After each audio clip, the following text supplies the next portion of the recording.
Welcome everybody to another edition of the Hurry Up. I'm your host Adam. Let's get into this. So, training camp starts today. The New York Football Giants, the march for the Lombardi begins. They got their guy back in. Saquon Barkley, number 26, will be there. It's not like we didn't think he was coming. We just wanted to see what his play was going to be. He came in, and guess what? He won. He got a couple extra dollars added to his current contract.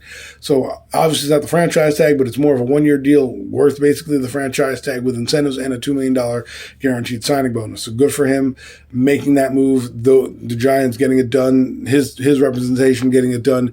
Good job. Drama wasn't needed. We can move on and focus on the real drama that is our football team and what is going on with the middle linebacker position. So getting into some camp battles.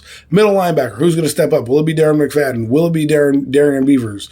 Will it be somebody from the outside? Will they bring back Jaylon Smith if things aren't going well? Jaylon Smith obviously is still a free agent. He's been in this position. He had a okay year last year. I mean, some people would beg to differ that he had a good year or there were some missed tackles, but he knows the system. So if you need a guy in a pinch, he's the guy I think the Giants will call up. I'm sure they got him on speed dial. Say, hey, Jalen, man, sorry we couldn't sign you, but hey, we might be in need. Stay ready because if it doesn't work out with Darren Beavers, remember Darren Beavers coming off an injury. So for him, you don't want to rush him back because if you blow him out now, you blow out his knee or any complications happen, boom, you're done. And we have to worry about a knee injury being significant. Barkley took some time to come back. Who knows what will be here? Modern medicine today is great, so we'll see if he comes back healthy. I think he'll be the starter, but for now, I think McFadden gets the nod as they go, and then it'll be a camp battle to see where Darren Beavers is. And if Darren Beavers doesn't start, doesn't mean he won't start at the end of the year. Maybe they're just going to ease him in. So look for that battle. That's one that intrigues me. The slot corner position: Darnay Holmes versus Cordell Flott. We obviously know who's on the outside: Deonte Banks and Jackson, depending on injuries. I think it's going to be Cordell Flott that wins the job only because they brought him in as a third-round pick. He has a little bit more height and a little bit more length than Darnay Holmes. I know Darnay Holmes has done some good things, but Darnay Holmes has been in the league, hasn't really established himself as the slot corner. He also has been caught in some holding penalties and pass interference penalties. So he's going to have to clean that up if he wants to see the field. The one advantage he does have is he can play return man. That's the one thing he does have an advantage on if they decide to go that route and keep him there. So that'll be intriguing. I think they'll trade him, worst case scenario. I don't think he gets cut and the Giants get nothing for him. I think worst case, if they come barring there's no injuries, because remember, you want to get through training camp with no injuries, barring there's no injuries, and he makes it through and the final cuts come down, they may want to say, hey, listen, look, Cordell Flott's our guy. You've done great throughout training camp. We're going to trade you, give you a better opportunity somewhere else. Just didn't work out here. It's not a big deal, not a big negative on him, just that these are the numbers games. The next battle we'll look at on the defense is the free safety position. That's between Tony Pinnock and Dave Melton. I don't know if they'll bring in anybody else. Remember, they lost Julian Love in the offseason, so this is going to be a good battle to see. Tony Pinnock got a lot of playing time last year over Dane Belton, who, A, was injured, but also did get playing time over Dane Belton when Belton was healthy and McKinney was out. So he knows the system. He has been a part of it. Remember, he came from the Jets over a late season, and he played significant minutes. I would expect that to increase. Look for that battle to go on again. Sans injury, I think Tony Pinnock will win it, and then eventually they'll find a role similar to probably what Landon Collins did last year, playing like the dime backer, the money back position. Dane Belton will probably be that if he doesn't get the starting free safety position. So just because Dane Belton doesn't start doesn't mean he's not going to get significant playing time. The next couple battles I want to look at is on the defensive line, I guess you could say, the outside linebacker position. We have no outside linebackers outside of Kayvon Thibodeau and Azeez Ojulari. Who steps up to the plate? Remember, the Giants didn't draft anybody in the draft this year in the edge rusher position, which means they might like a lot of guys. Maybe they think Ellington Smith's going to be here. They lost Quincy Roche.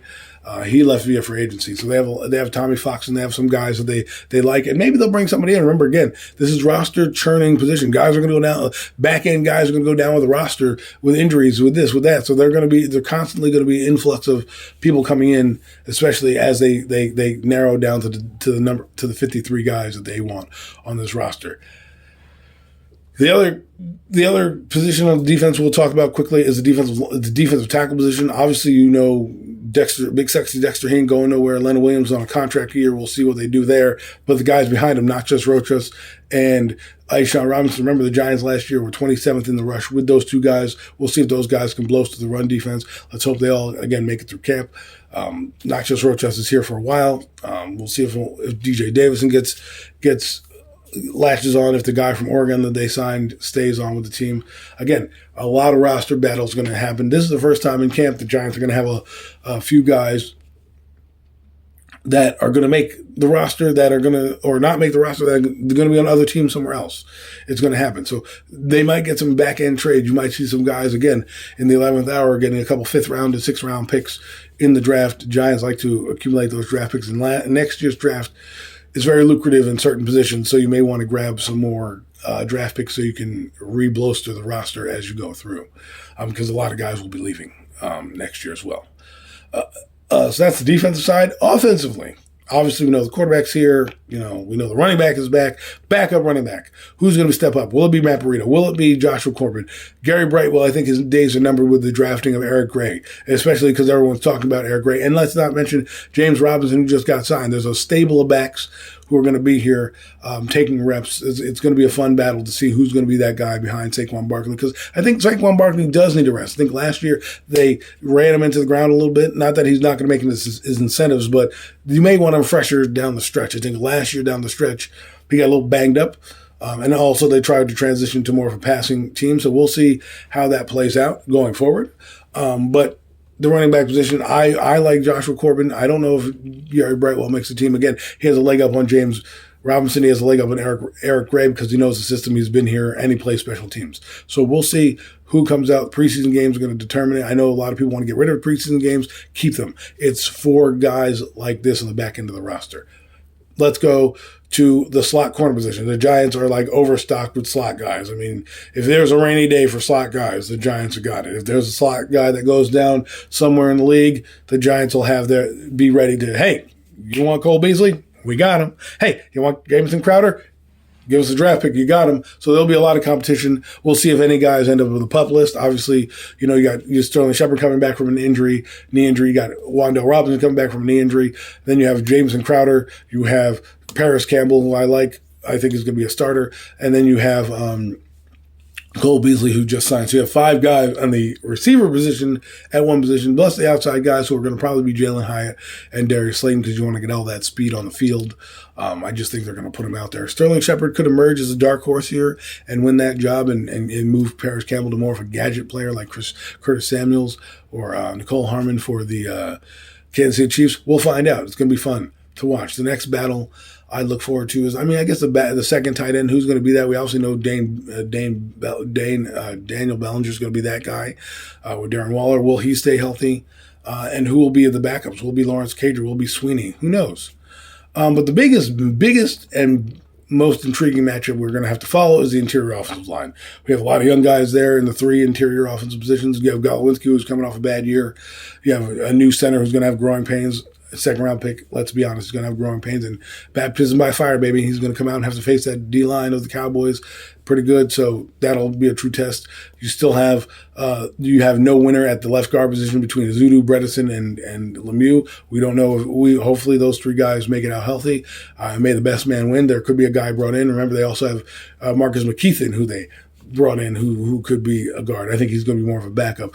And then there's Evan Neal, who's a big question mark. I don't think he'll be a question mark now. Now, if he gets beaten in camp, because he's going to get beaten in camp by Kayvon Thibodeau and Azeez Ojulari, it's not him you need to worry about. So Ellison Smith of the world. If you get beaten by Ellison Smith, maybe we'll have something to worry about. But again, come 9/11, that's when we're going to find out if he's really, truly made the next step in the next leap.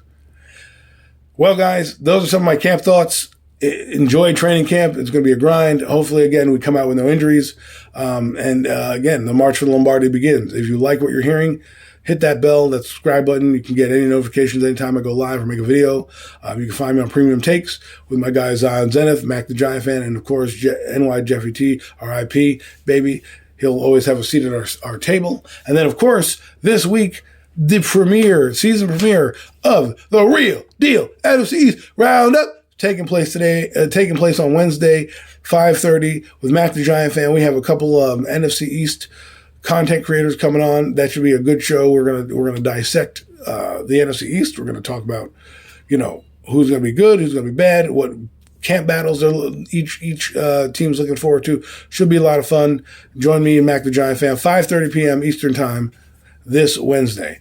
Folks, have a great day.